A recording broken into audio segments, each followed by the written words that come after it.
Every generation, be it in sport or business, has their iconic leaders. Steve Jobs and his T-shirted jeans to Sir Alex's own hairdryer. What made you unique? Well, I think it's I prepared to be a coach. Well, I was an engineer, actually, a toolmaker. When I completed my apprenticeship, I went full time. At that point, I made my mind up I was not going back to engineering. So I took all my badges, my coaching badges. So I prepared to stay in the game. And there are some players who don't make their mind up about staying in the game until they're in their 30s. I was determined at 22 years of age I was going to be prepared to stay in the game. So that was the starting point. Come to a club like United, I had a conviction of what I believed in. I wanted to build the foundation of the football club through the younger players. I like younger people anyway. I think that you give them opportunities they can surprise you, but also they create a loyalty base that you never forget. They always remember the coach who gave them his first chance in football. And time through that, we had longevity. It's a very rare thing in football today because it's a resilient industry. Coaches could lose 3 games in a row, they could be sacked. You know, that Brendan Rodgers this week, 8 games or 9 games into the season, loses his job. And that's the kind of industry it's in. Because of the longevity, I was able to plan ahead. I was consistent.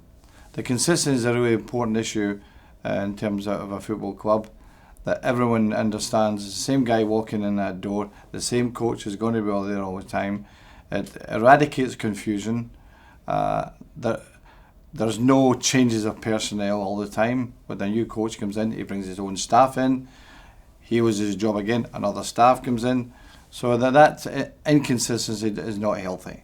So the longevity I had and the long-term view of the club, I was able to plan ahead. The consistency was important. And I think these were important issues in terms of creating the success we had at United. How difficult was that to manage, particularly early on? Now, rumour suggests you were one game away from being shown the door at Manchester United, yet you were somehow able to stick to your convictions despite that finite nature to what football management has become. Yeah, well, I never felt I was ever going to be sacked. It never worried me. I was determined to go on the road I chose, and eventually people at Bobby Charlton were fantastic. When I took the job, I told them exactly how I was going to go about the job. I was going to build in youth. I was going to get back to the years of Mark Busby in the 50s, and he developed that great stream of players. And Bobby was completely supportive. So was the chairman, Martin Edwards. So on the youth side, everyone knew there was great progress. Obviously, the first team was a concern. They were second bottom when I came, and all I was concerned to make sure we survived in that particular season. The next season was second actually, but I knew we couldn't win the league with that team. There was maybe too many players who had so many challenges that maybe they'd run out of challenges. So we did a fire sale in 1989, sold about 9-10 players, and brought in 5 new players: Paul Ince, Danny Wallace, Mike Phelan, Gary Pallister and Neil Webb, who was a bit unlucky. He got a bad injury with England and his Achilles, and it sort of put him back a bit. But they were fresh players who could accept challenge, and the desires, they had good desire. So that changed the direction we're going. And by that time also, Ryan Giggs was coming through, Lee Sharp was coming through, Lee Martin was coming through. They were starting to get a semblance of youth and energy into the team. In your book, you speak about your disappointment that Pep Guardiola didn't return your calls. Was he the man you saw as maybe heir apparent to you at Manchester United? It's difficult to say because at that point I was not going to retire. You know, I was thoroughly ensconced in the job. And what changed for me was my wife's sister dying in October, and I think that I was due something back to her because she'd sacrificed all her life to live in my excesses, my obsession with football, and that's not easy because when you're running a club at Manchester United, your time is there, your time is not at home, and that's not a nice thing to say, but it's a fact. My sacrifice was at Manchester United, so I think I was due giving her something back, and I decided to retire that Christmas. So it's very difficult to say. Timing is everything they say. At that moment, I was staying at United. Is Giggs that type of character to lead a club like Manchester United?